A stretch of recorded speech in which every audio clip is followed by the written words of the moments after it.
Assalamualaikum warahmatullahi wabarakatuh. Alhamdulillah, kita lanjut ya ke pemahar berikutnya, yaitu klien nomor 2110. Mbak Wira ulangi, klien nomor 2110. Di sini terawangan masuk pada tanggal 19 Mei ya. Terawangan masuk pada tanggal 19 Mei dan baru bisa dilayani pada tanggal 2 Juni. Antrian mencapai 10 hari.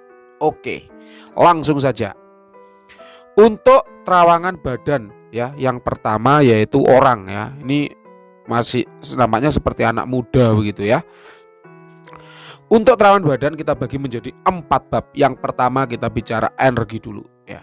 Energi manusia secara garis besar dapat dibagi menjadi 3. Yang pertama yaitu orang-orang yang energinya rendah ya. Siapa itu? Yaitu mereka yang sedang sakit, baik itu medis maupun non medis ya. Untuk klien nomor 2110 ya, anak muda berbaju merah ini Mbak Wira lihat energinya stabil. Itu menjadi tanda bahwa klien nomor 2110 tidak sedang sakit, baik medis maupun non medis. Di sini udah Mbak Wira cek, auranya stabil ya. Ini aman, tidak ada unsur medis maupun unsur non medis yang mengenai klien nomor 2110. Yang kedua yaitu orang-orang dengan energi yang tinggi. Siapa itu? Yaitu mereka ya yang gemar menempa diri olah diri, olah rasa, tirakat, meditasi, wirid, puasa, bertapa, ataupun upaya-upaya ngelmu dan tempat diri lainnya. Di sini pada foto yang dikirim oleh klien nomor 2110, Mbak Wira tidak menemukan adanya jejak energi keilmuan apapun, maupun Mbak Wira juga tidak menemukan adanya upaya tempat diri apapun. Hal ini menjadi tanda ya, menandakan bahwa memang klien nomor 2110 ini faktor utama yang dia kejar dalam hidupnya itu bukanlah agar sakti. Faktor utama yang dia kejar dalam hidupnya bukanlah agar bisa terbang, bisa menghilang, bisa lihat demit. Bukan. Melainkan apa? Supaya hidupnya itu menjadi lebih mudah. Gimana caranya? Ya belajar ilmu nyata, belajar ilmu alam, belajar ilmu berdagang, belajar ilmu bersosial. Itu yang menjadi faktor penting dalam klien nomor 2110. Sehingga ya, kalau untuk dibilang energinya tinggi ya belum masuk, karena memang tidak ada upaya-upaya tirakat ke arah sana. Bener apa enggak nanti silakan klarifikasi ya. Mbah Wira dikirimi statement begitu kan. Benar Mbah, terawangan memang saya tidak mengejar ilmu-ilmu kesaktian.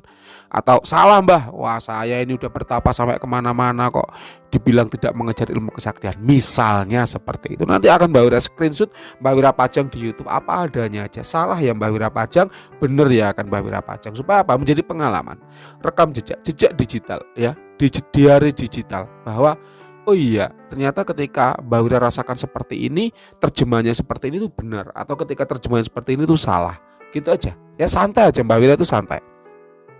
Nah, yang ketiga itu orang-orang dengan energi yang biasa. Siapa itu? Yaitu manusia normal pada umumnya, ya.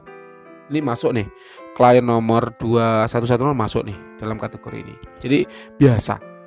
Kalau Mbak udah skalakan dari 1 sampai 100 misalnya, yang rendah itu di bawah 60, yang tinggi itu di atas 80, maka klien nomor 2110 nih masuk di kategori range antara 60 sampai 80. Kira-kira level energinya adalah 70 ya, kira-kira di 70. Enggak apa-apa. Normal ya, itu bagus-bagus saja. Artinya begini, level 70 ini adalah energi murni diri Anda sendiri tanpa faktor campur tangan gaib apapun.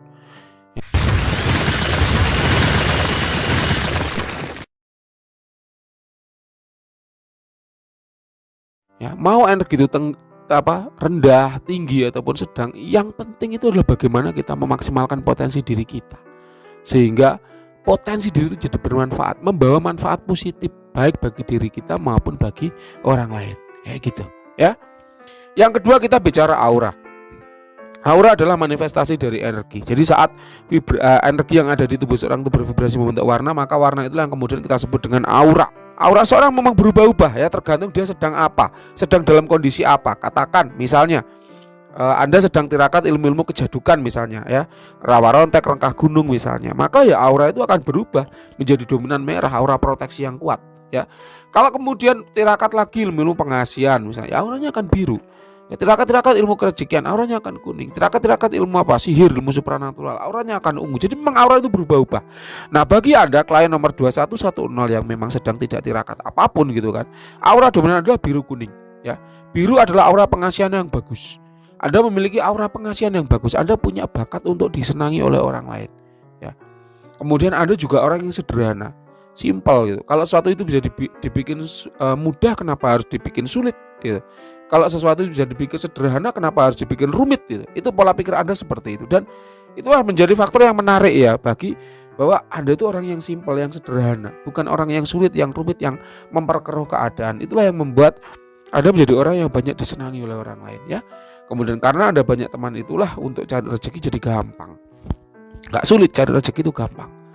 Mungkin karena privilege juga ya, jadi keluarga Anda memang mengajarkan untuk gampang mencari uang ya. Jadi faktor utama yang diajarkan oleh orang tua bukanlah ilmu-ilmu yang aneh-aneh, melainkan ilmu untuk mudah mencari uang. Itu banyak yang mengajarkan seperti itu. Nanti benar apa salah silakan ya Anda klarifikasi ke Mbak Wira. Sehingga ya karena sudah ditanamkan sejak dini arti pentingnya uang, akhirnya ya tadi tubuh itu merespon gitu dengan oh iya memang uang itu penting gitu. Akhirnya energi yang ada pada tubuh itu dirombak ya, utamanya itu diarahkan ke pengasihan dan kerezekian. Kalau orang-orang yang tinggal di lingkungan yang berbahaya, banyak jambret, begal, ya auranya proteksi, penundukan, merah, kuat gitu ya, sehingga orang itu segan takut sama dia kayak gitu ya. Jadi memang ya itu adalah kembali ke setiap orang punya privilege yang beda-beda, punya titik berat yang berbeda-beda untuk hidupnya kayak gitu. Nah sekarang kita bicara yang ketiga, yaitu ada tidaknya negatif di badan. Mbak Wira tidak menemukan ada yang negatif di badan Anda ya, baik yang sifatnya energi negatif atau jin negatif, aman ya, tidak ada masalah ya. Faktor-faktor gaib yang mengganggu itu enggak ada, bersih semuanya, tidak ada masalah. Yang terakhir kita bicara khodam badan ya. Khodam badan adalah khodam yang mengikuti seseorang ya, ada di badan seseorang ya, inside your body gitu kan. Yang pertama ada namanya khodam leluhur. Apa itu? Yaitu khodam yang mengikuti leluhur seseorang. Kemudian setelah leluhur tersebut meninggal, dia mengikuti anak cucu yang memiliki energi dan aura yang mirip dengan si leluhur tadi. Untuk klien nomor 2110, Mbak Wira hampir melihat ini adalah anak indigo. Hampir. Karena memang ada kecenderungan ya, dia untuk disukai oleh makhluk halus, tapi yang sifatnya positif dari leluhur. Ya mungkin menunggu agak besar sedikit lagi hingga dia siap begitu ya, hingga tubuhnya itu kuat menampung khodam-khodam leluhur, maka khodam leluhur akan datang. Tapi Mbak Wira tidak menemukan sekarang apa yang mau datang tuh nggak kelihatan sama sekali. Tapi ada firasat, ada bisikan batin ke arah sana bahwa akan hampir indigo, hampir. Mbak Wira bilang hampir, mungkin nunggu agak dewasa lagi, dikit lagi.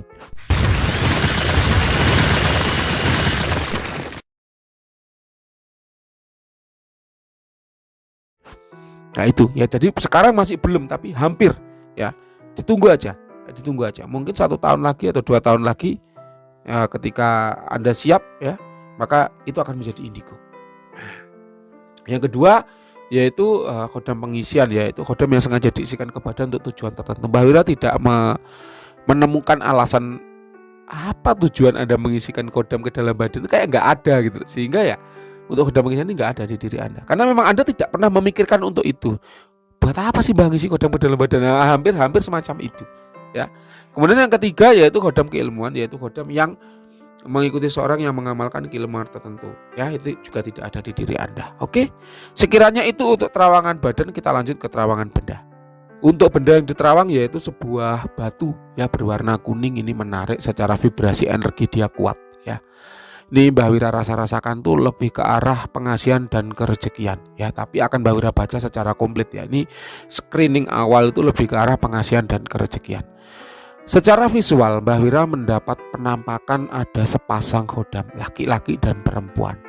Memang aneh karena dia bisa berubah wujud menjadi asap berwarna putih ya. Jadi secara fisik sulit banget dideteksi, secara fisik sulit banget ditangkap, karena memang dia bisa berubah wujud menjadi asap putih. Dan ketika asap putih itu Mbak Wira pilah-pilah itu, Mbak Wira lihat dengan seksama, dengan teliti, ternyata ada 2 sosok di situ, laki-laki dan perempuan. Mereka semacam menunggang kuda ya.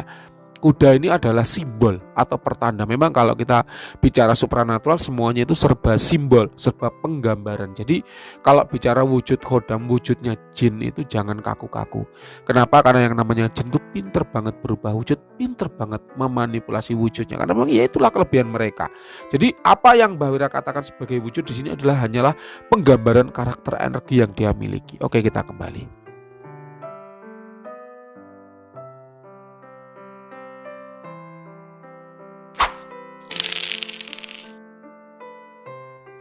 Kalau Mbak Wira mendapatkan penampakan laki-laki dan perempuan berarti isinya lebih dari satu. Ya akan Mbak Wira baca dua-duanya.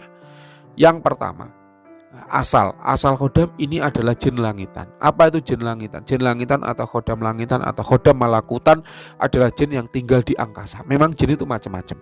Ada yang tinggal di darat, ada yang tinggal di air, ada yang di laut. Air pun ada sungai, ada air laut. Di darat ada yang di hutan, di gunung, di dalam gua ya. Ada juga yang di angkasa, di atas angkasa. Ini orang menyebutnya ya bermacam-macam. Ada yang menyebutnya jin langitan, ada yang menyebutnya khodam langitan, khodam malakutan ya, tapi bukan malaikat, bukan. Ini ya jin, jenisnya dari jin. Nah, sosoknya laki dan perempuan, ada sepasang ya. Yang laki-laki usianya kira-kira adalah 1900-an tahun, yang perempuan kira-kira 2800-an tahun. Ya, lebih tua yang perempuan, lebih kuat yang perempuan. Suatu khodam baru disebut tua apabila level usianya mencapai 3000 tahun. Jadi memang ini ya udah agak tua gitu ya. Dengan level pos 94 yang wanita, yang laki-laki 90. Jadi memang kuat yang wanita, dominan yang wanita. Untuk tuanya sendiri kalau Mbak Wira lihat dari auranya yang kuning ya, kuning semburat kuning, itu berarti dia lebih ke arah kerejekian ya. Nah, kemudian dia juga punya tuah untuk proteksi ya. Jadi kalau Mbak Wira rangkum dari awal sampai akhir, dia ada tuah proteksi, wasilah keselamatan dan jaga diri ya, melindungi diri Anda, melindungi usaha yang Anda lakukan. Kemudian kalau pengasihan dan kerejekan, memang pengasihan itu dekat hubungannya dengan kerejekian ya. Kalau Anda diasihi oleh orang, disukai oleh orang, maka mudah, urusan kerejekan itu jadi mudah.